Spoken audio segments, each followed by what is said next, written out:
শুধুমাত্র বাঁধাকপি আর একটা ডিমে যে এত মজার এমন মাথা নষ্ট করা রেসিপি হয় সেটা না দেখলে আপনারা বুঝতেই পারবেন না। এই রেসিপিটা এত মজা হয় যে যাকে খাওয়াবে সে তো বারবার রিকোয়েস্ট করবে এমন একটা রেসিপির জন্য, আর রেসিপির সিক্রেট জানতে চাইবে যে রেসিপিটা ঠিক কিভাবে তৈরি করা।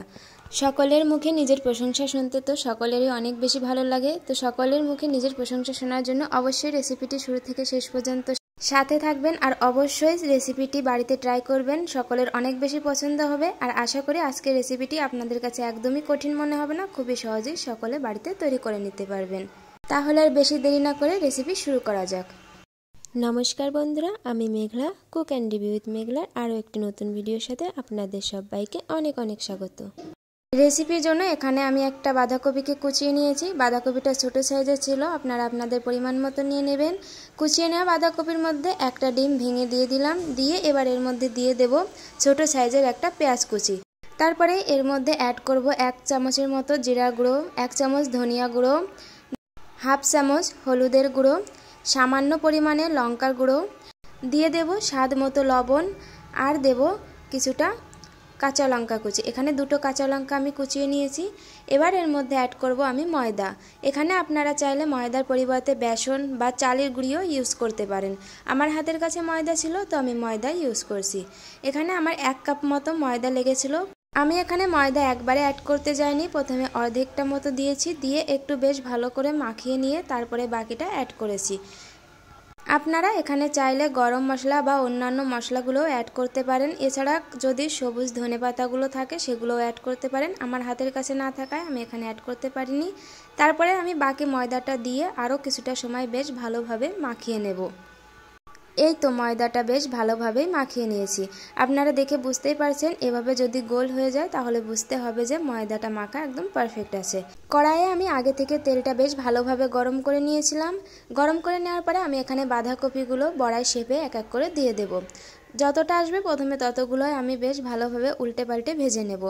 বড়াগুলো কিন্তু হাই হিটে ভাজলে একদমই হবে না, মিডিয়াম টু লো হিটেই বড়াগুলো ভাজতে হবে, না হলে উপরের দিকটা পুড়ে যাবে আর ভেতরটা কাঁচা থেকে যাবে, এতে করে কিন্তু একদমই টেস্ট লাগবে না। তো প্রায় আমার বড়াগুলো ভাজা কমপ্লিট হয়ে গেছে। এবার আমি বড়াগুলোকে তুলে নেব। তুলে নিয়ে সেম প্রসেসে আমি সমস্ত বড়াগুলোই ভেজে নেব। এই তো দেখতে দেখতে বড়াগুলো ভেজে নিয়েছি। এখানে আমার সমস্ত বড়াগুলোই ভাজা কমপ্লিট হয়ে গেছে। এবার আমি ওই একই তেলের মধ্যে ডুমো ডুমো করে কেটে রাখা আলুগুলোকে দিয়ে বেশ ভালোভাবে ভেজে নেব।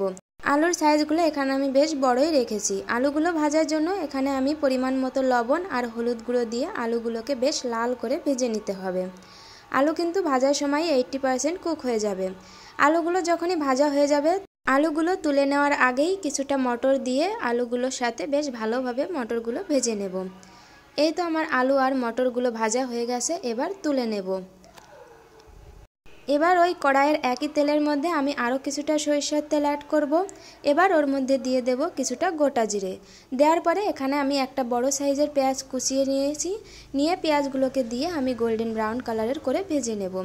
পেঁয়াজগুলো ভাজা কমপ্লিট হয়ে গেছে। এবার এর মধ্যে আমি অ্যাড করব মশলার পেস্ট। এখানে ছিল পেঁয়াজ, রসুন, আদা, জিরা, টমেটো, সব কিছু বেশ ভালোভাবে একসাথে পেস্ট করে নিয়েছি। আপনারা চাইলে আলাদা আলাদাভাবেও দিতে পারেন। কিছুটা সময় কষিয়ে নেওয়ার পরে এখানে আমি পরিমাণ মতো লবণ, হলুদ গুঁড়ো, লঙ্কা গুঁড়ো, ধনে গুঁড়ো দিয়ে মশলাটাকে বেশ ভালোভাবে আরও কিছুটা সময় কষিয়ে নেব। মশলা ততক্ষণ কষাতে হবে যতক্ষণ না মশলা থেকে তেল ছেড়ে দিচ্ছে, কাঁচা ফ্লেভারটা চলে যাচ্ছে। মশলাটা যত বেশি ভালো কষানো হবে এই রেসিপির টেস্ট কিন্তু ততই বেশি ভালো হবে। তো মশলা বেশ ভালোভাবে কষিয়ে নিয়ে আমি আগে থেকে ভেজে রাখা আলু আর মটরগুলো দিয়ে মশলার সাথে আরও কিছুটা সময় কষিয়ে নেব। এতে করে মশলার যে ফ্লেভারটা, টেস্টটা আলুর মধ্যে খুব ভালোভাবেই পৌঁছে যাবে। আমার চ্যানেলে সকল ভিউয়ার্সদের জানাই, আমার চ্যানেলের রেসিপিগুলো যদি আপনাদের সহজ মনে হয়, ভালো লেগে থাকে, অবশ্যই আমাকে কমেন্টে জানাবেন। আর আমার চ্যানেলের নতুন ভিডিওগুলো যদি সবার আগে পেতে চান তাহলে অবশ্যই সাবস্ক্রাইব করে পাশে থাকা বেল আইকন বাটনটি প্রেস করবে, যার কারণে আমার ভিডিওর নোটিফিকেশন পৌঁছে যাবে সবার আগে আপনাদের কাছে। তো আপনাদের সাথে কথা বলতে বলতে আমার কিন্তু আলু মশলার সাথে কষিয়ে নেওয়া হয়ে গেছে। তারপরে আমি এখানে অ্যাড করলাম পরিমাণ মতো জল। জল যখনই ফুটতে শুরু করবে একটা ঢাকনা চাপা দিয়ে আলুগুলোকে প্রথমেই ফুটিয়ে নিতে হবে। আলুগুলো যখন বেশ ভালোভাবে ফুটে যাবে তখন কিন্তু ভেজে রাখা বাঁধাকপির বড়াগুলোকে দিয়ে একটু ঢাকনা দিয়ে 2 থেকে 3 মিনিট ফুটিয়ে নিতে হবে। বাঁধাকপির এই বড়াগুলো কিন্তু আগে থেকেই দিতে যাবেন না, এতে করে বাঁধাকপির বড়াগুলো কিন্তু একদমই ভেঙে যাবে, খেতে একদমই ভালো লাগবে না। তো এই যে 2-3 মিনিট ফুটিয়ে নেওয়ার পরে ঢাকনাটা খুলে এখানে কিছুটা গরম মশলা দিয়ে একটু নাড়াচাড়া দিয়ে আমি নামিয়ে নেব। আলতো হাতে নাড়াতে হবে, না হলে কিন্তু বাঁধাকপির বড়াগুলো ভেঙে যেতে পারে। খুবই সাবধানের সাথে করতে হবে। তো আজকের রেসিপি আমার একদম কমপ্লিট হয়ে গেছে। আপনাদেরকে আমি বারবার বলছি রেসিপিটি অবশ্যই বাড়িতে একবার ট্রাই করবেন। রেসিপিটি কিন্তু অনেক বেশি টেস্ট হয়, সকলের অনেক বেশি পছন্দ হবে। আর ঝালের পরিমাণটা একটু বুঝে দিলে কিন্তু বাচ্চারা অনেক তৃপ্তি করে খাবে রেসিপি দিয়ে।